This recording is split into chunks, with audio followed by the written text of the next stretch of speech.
Hey guys, welcome back to The Hanger. In this episode, we are going to be hanging interior doors, so stay tuned. So for today's video, we're going to make it a little bit more how-to because I haven't done anything like that in a while. So I'm going to show you how I hang an interior door. Now, I like to hang an interior door with big, long 3-inch screws as opposed to, face nailing through the frame. So what you're going to need is you're going to need some number 8 by 3-inch screws. You're going to need a driver or a screwdriver in order to run the screws in. Now I have an 1/8-inch drill bit here to kind of pre-drill holes where I run the screws through the hinges. And then when I run the screws through the face of the door frame, I have one of these style drill bits that has the countersink in it for a wood plug. So you'll also need wood plugs and some wood glue in order to glue all that in. You're going to need a boatload of shims to get it leveled up in the frame, and of course you'll need a 4-foot level. But that's really it. Fairly simple tools, and that's all it should take to get this door hung.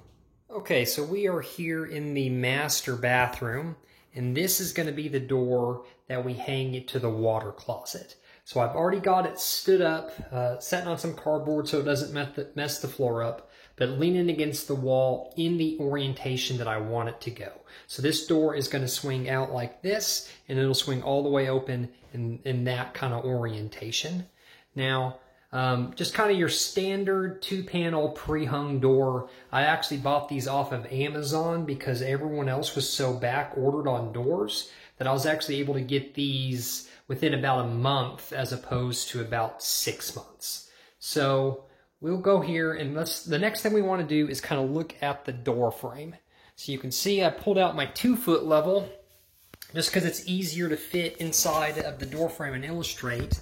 But if you can see here, what you'll notice is that this left side is a little bit higher than this right side. So my door frame, the floor anyways, is just a little bit out of level like this.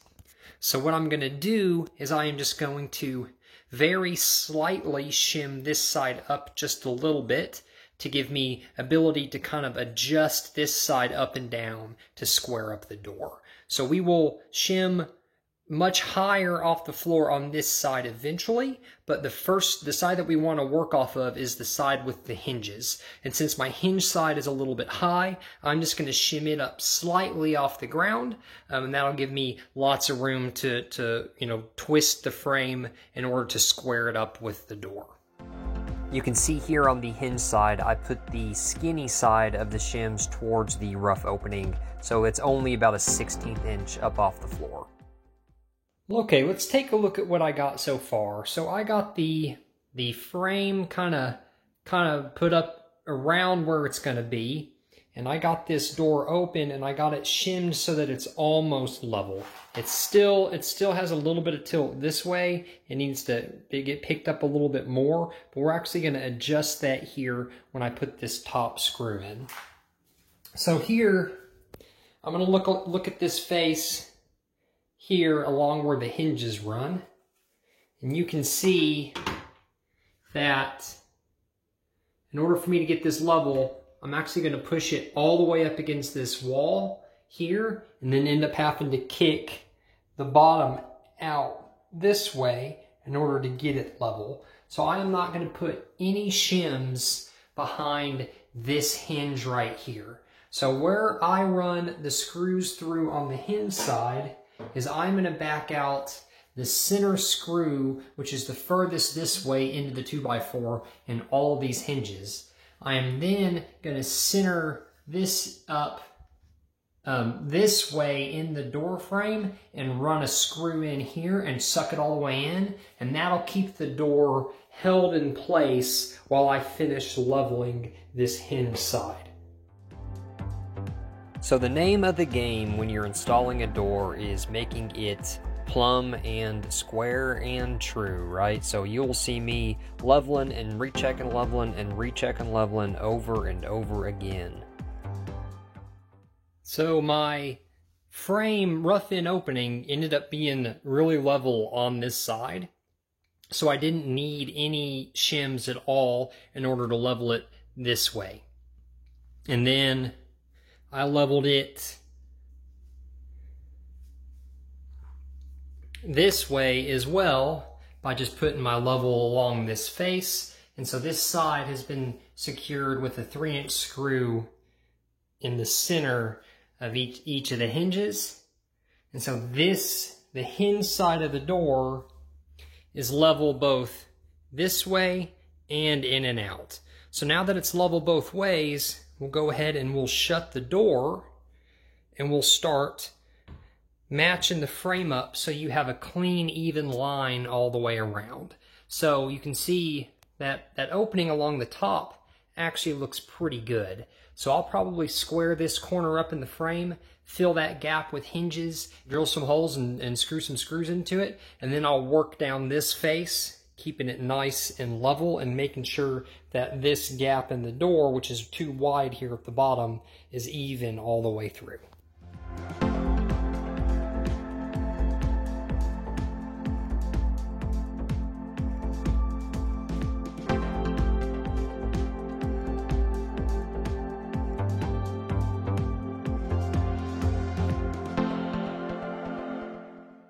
Okay, so there is the door all hung.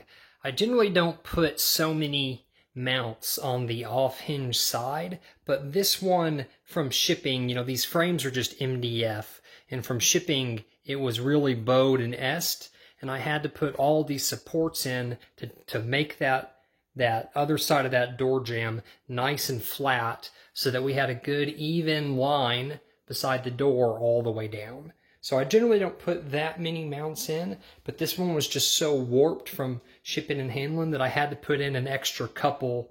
So I usually just do one in the top, one in the middle, and one in the bottom. But I put in 2 more because without them, it was still, one was bowed way in, and then the other one was bowed way out. So now it's nice and flush all the way through. We got a nice clean gap all the way across the top, and it is mounted in its final resting place. So this water closet door was actually the last door that I hung, and it looks like Louie over here wants to guest star in this video. My dad was out here earlier and helped me hang all the rest of the doors, so I'll kind of walk around and show you what some of those look like. So forgive Kelly's closet, but here in Kelly's closet we have the pocket door here, and we went with a pocket door that actually has a built-in mirror on it that will be how Kelly gets ready in the morning. So it has a built-in mirror in the pocket door, and that saves a bunch of space, and it also allows us to put this door, which will go into the master closet. It will open this way. So that way when the door is open, you know, it won't cover up a mirror that you would have hung here. And then we still have all of this room to put shelves and hang in and all that kind of stuff, which I will do, I think some built-in lower cabinets and maybe some hanging rods and stuff above is what the eventual plan is. Back here in the master bedroom, on both my closet side and on the door to the master bathroom, we went with these French style double doors. So they shut all the way here. They got the little ball latches up top. Shut this door as well. And there you see kind of them in their closed position. So we have those here, and then of course we have all the doors to the bedrooms and the bathroom mounted as well.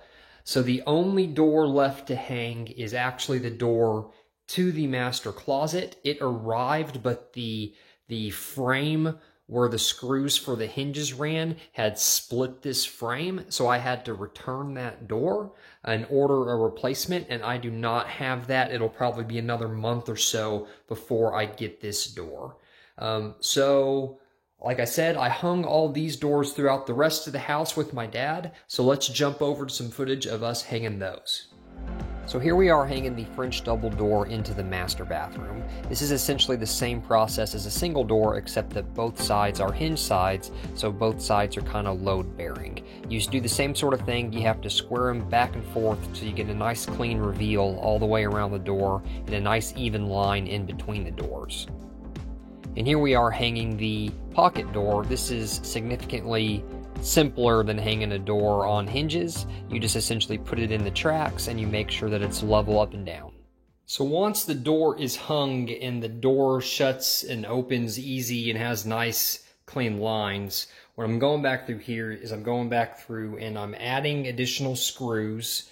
So you see everywhere that we screwed through shims before, we had just used one screw.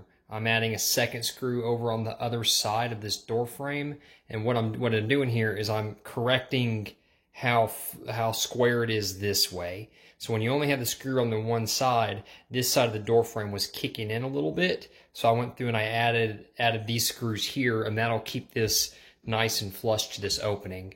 So once I have all the screws in, I'll go back through and I'll start cutting shims off. So you kind of see here, I cut this shim off here, and the same sort of thing. I ran that big, long 3-inch lag through this hinge hole here, and then I added another one on this side in order to square it up into the frame. And I'll go back through after the fact, and I have some plugs that will glue in, and then we'll have to sand all that flush before priming and painting. But once I go through and cut all the shims out, that'll finish installing the door.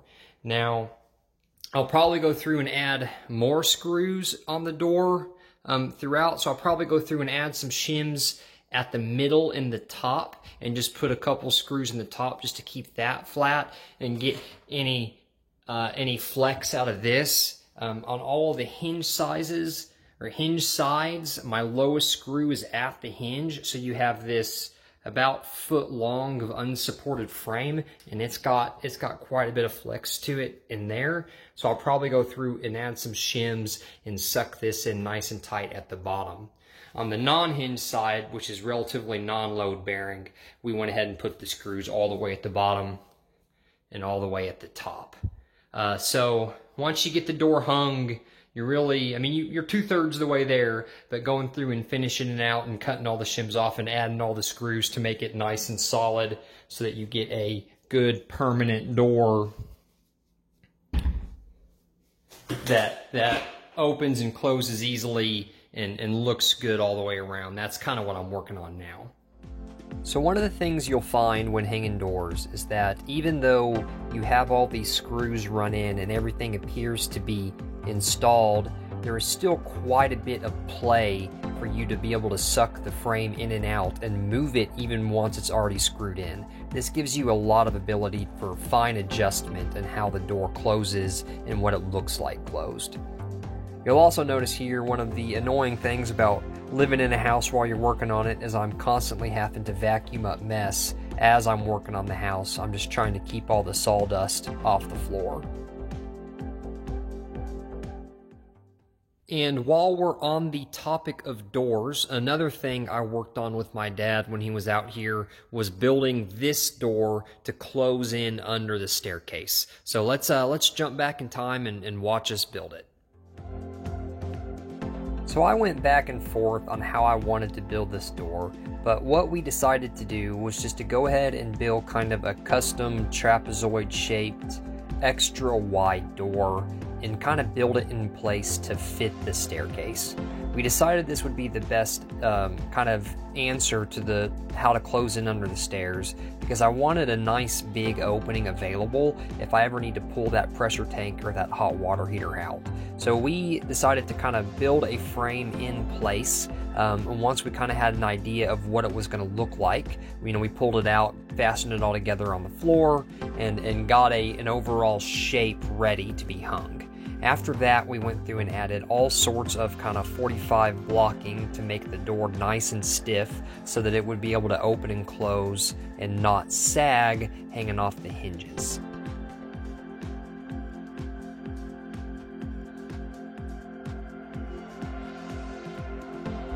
After we got the frame kind of built up, we went ahead and closed in the rest of the area under the stairs, and we started skinning the front of the door with cedar. That way it all looks like one continuous cedar that wraps all the way through, as you can kind of see here.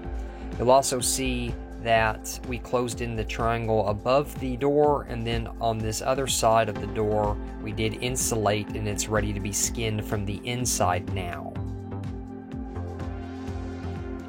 Here I am insulating the door, and this will be kind of the last piece to kind of close in that whole closet there under the stairs. We decided to go with a piece of plywood to hang on the inside of the door. That'll make it a lot stiffer, and once again kind of avoiding it wanting to sag. So here is what the utility closet looks like all done finally. Now, a lot of props to this door goes to my dad. He was a big help on getting it kind of designed and built in place. But you can see right here when everything's shut, it looks like just kind of the continuation of the cedar. But you can go over here and unlatch this latch, and the whole door swings open, so that you have a big, nice, wide opening if I ever have to replace any of these tanks that are here in this utility closet. So I got some incandescent bulbs up top. I need to replace this one. I actually bought a pack of 2 and one was already burnt out. But those are going to be how I attempt to keep this room above freezing temperature normally. I think the heat off those light bulbs will be enough to keep it above 40 degrees in here. And then if I ever have to, of course, like I've mentioned before, I will plug in a space heater inside here in this utility closet. So this whole door is insulated. I'm sure you saw me do that. Came in and insulated and closed in this little triangle here above the door, and then the same thing here on this last wall. This whole wall down here is now insulated and all closed in. So everything in this utility closet is finally done. It's all insulated. It's all hopefully going to be able to stay warm in the winter. I'll go ahead and shut the door again.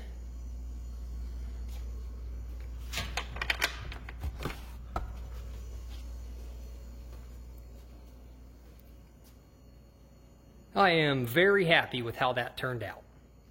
Alright guys, that is going to do it for this video. I hope you enjoyed watching how I hang interior doors and kind of saw how the doors really starting to bring the house together. All these little finishing touches are really starting to make it feel more and more like a home. Of course, we still have a long way to go. I got to hang all the trim around the doors, all the baseboards, all the crown molding. I haven't done any of the cabinets in the kitchen. Still have to do all of the bathrooms, the tile work in the showers, install the vanities.